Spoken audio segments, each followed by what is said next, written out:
Do you think it's high time government started doing something about our fuel price fluctuations? Um, it really does give meaning to breaking the eight, doesn't it? I think I think the question about trying to stabilize, fuel pricing is not something that we haven't tried to tackle before. There is the whole idea behind, the stabilization levy that was put on the pricing. The problem, however, is that when the idea was necessarily to put something in place so that when there were these movements in terms of global pricing on fuel, government then will use the stabilization levy to reduce to subsidize it, meaning that we had already committed to raise some revenue on that. Unfortunately, in the past, it has been steeped in dishonesty, where the state puts in place the levy, and when prices started to rise, it wasn't kicking in to reduce and reduce the shock on consumers locally.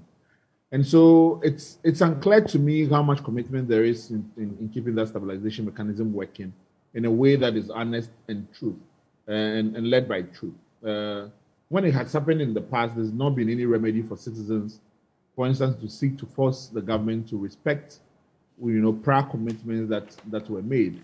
In fact, there was no mechanism in place that required the government to do this and to, in fact, stabilize prices. It was political talk. And if you know anything about our republic, political talk, you put very little faith in it.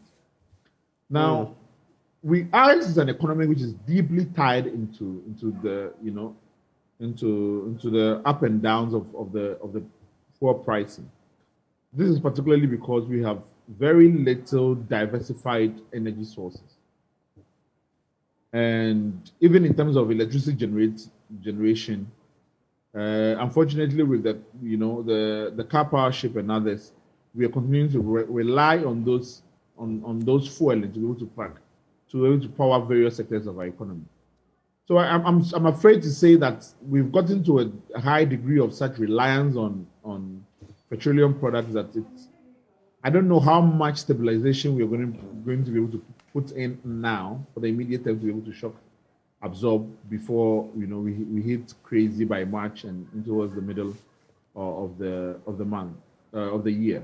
Right. But something has to be done immediately, and something needs to be done for the long term. And I think that the stabilization arrangement, which is really honest, that is put on a legislative framework that protects Ghanaians and stops them from the government, changing his mind mid-course might be helpful. Thank you for watching. Subscribe and click the bell icon and get notified every time we share something interesting. We would love to have you on there.